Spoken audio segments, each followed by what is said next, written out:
Hey, Mike with Marketing Systems by Design here, the channel where we help cleaning business owners generate more traffic, leads, and sales for their business with digital marketing. In today's video, I'll be walking you through 7 metrics you need to track to know if your cleaning company Facebook ads are working, so let's get into it. So first and foremost, a lot of people when they start running Facebook ads aren't really tracking anything to begin with, and so really as a foundation you want to be tracking your leads but also conversions. And now again, these ones are pretty obvious, but at the same time they aren't the only metrics you should be tracking in your Facebook ad campaigns. Now certainly if your ads are running and they're not generating leads, that potentially could be an issue. You might not be targeting the right people, your audience size might be too small, your messaging might be off. One thing that we see a lot is companies will put out advertisements but they're using a bunch of stock photos, and certainly that can work, but your conversion rate is going to be much lower than using photos of real employees or real cleaning technicians on the job. Again, something to pay attention to is that if you aren't generating leads, you also want to look at how long your ads have been running. Especially if it's a brand new campaign,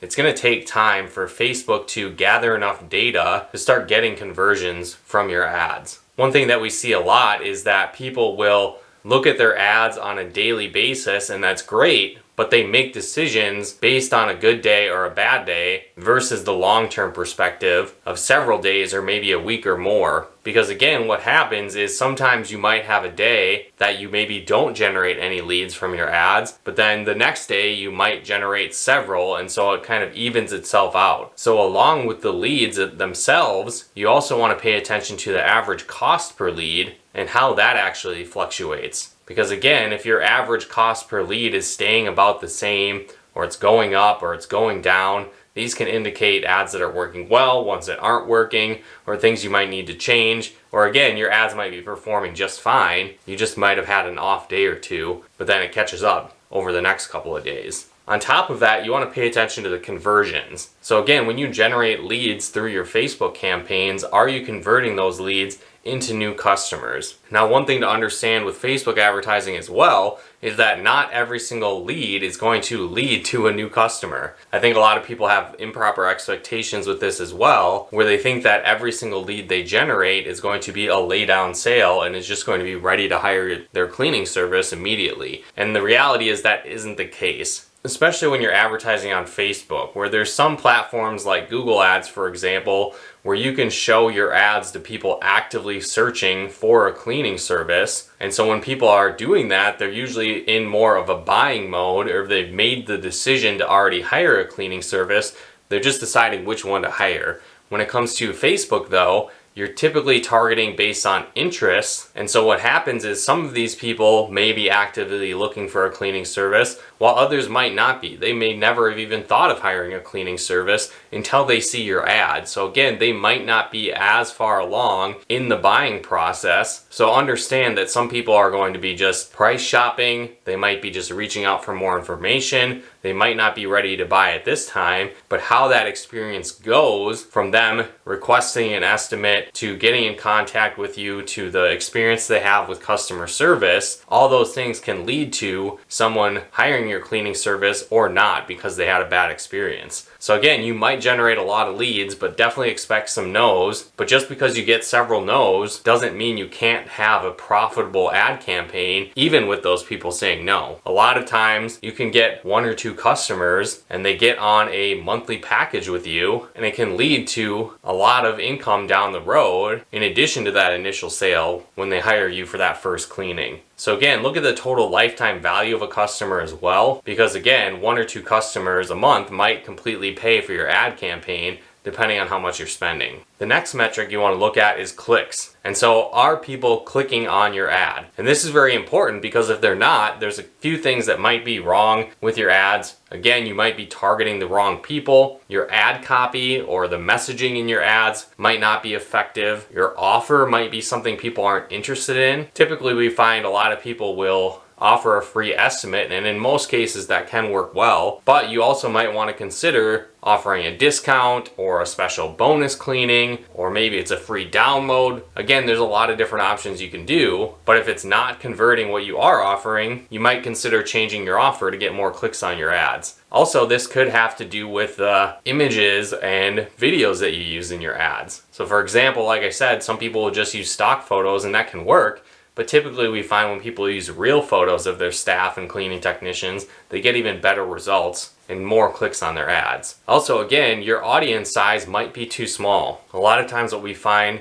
is that when people are trying to set up Facebook ads for themselves, they use too many targeting options and they try and narrow it down to this perfect ideal avatar, but the number of people that match that specific demographic and interest base they're setting up is very, very small, and so Facebook doesn't even have a chance to show your ads to enough people to start getting results. So one option you could do is starting with no targeting, just basically a general area, and then once people start taking action on your ads and in your websites, you can retarget those that do click on your ads or do visit your website, and then even build lookalike audience based on the people that do visit your website and take action and request estimates. And so a lot of times this can work better because Facebook is using its own data to find people that look like your ideal customers. And so this can work very well. Another metric you want to pay attention to is the cost per click. So again, similar to clicks in general, if the messaging is off, if the images aren't working well, if you're targeting the wrong people, your cost per click is going to be very high. And so when you see your cost per click increasing significantly and you're not, again, generating leads and conversions on the back end, it might be a time to revamp your ads and rework them. So again, just look at that indicator on an ongoing basis and see if it's continuing to rise,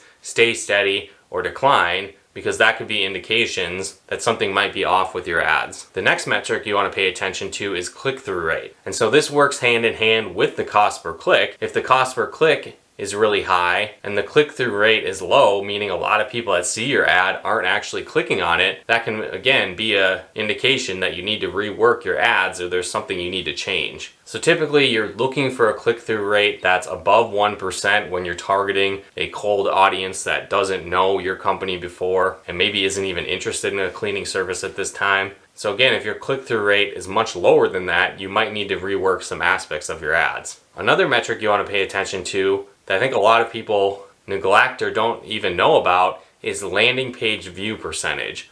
And so what this means is that when people click on your ad, what percent of those people actually wait for your landing page to load after clicking on the ad. And we've seen some sites as low as 50% and sometimes even lower, and that's not great because what happens is that when people click on your ad, if half the people are never even getting to the landing page, they obviously will never become a lead because they never see your ad, because they never get to your website, they can never request an estimate, and on and on. And so if this number is really low, it usually means there's an issue with your website or where you're sending people. So you might need a new website design, you might need to optimize your site a bit more, and so that's something to pay attention to. You typically want to have your landing page view percentage to be 80% or more. And again, think of it like you losing out on that ad spend for whatever percentage your landing page view percentage is. So for example, if your landing page view percentage is 60%, basically means that 40% of your ad spend is resulting in nothing. And so you don't want this number to be incredibly low because you end up wasting a lot of your ad spend on people that don't actually end up where you want them to after seeing and clicking on your ad. So this next aspect of your Facebook ads is determining the best ads and versions of your ads that you're running. And so the way to do this is through A/B testing or split testing. And so what this means is you're running various different versions of an ad at the same time, and then over time you can see which ads perform best, which ones generate the most leads, which have the lowest cost per click, which one has the highest click-through rate, and on and on. Now typically if you try and do this manually, this can be very confusing. It can be very time consuming, and you need to have a high ad spend budget to be able to run all these different ads all at the same time.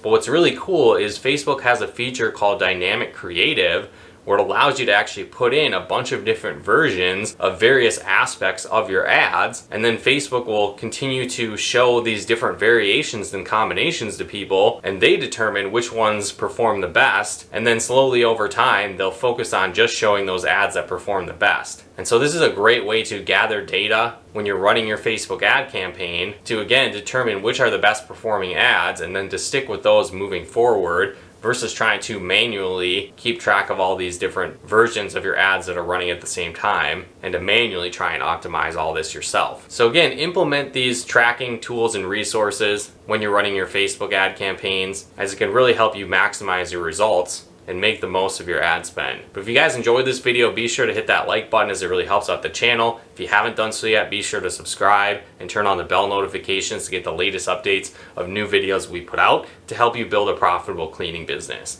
And if you're struggling to generate leads for your business, we also put together a free video training of the top 10 lead sources for cleaning business owners. So if you'd like to access that video, click on the link in the description below. But once again, thanks for tuning in, and we'll talk to you more soon.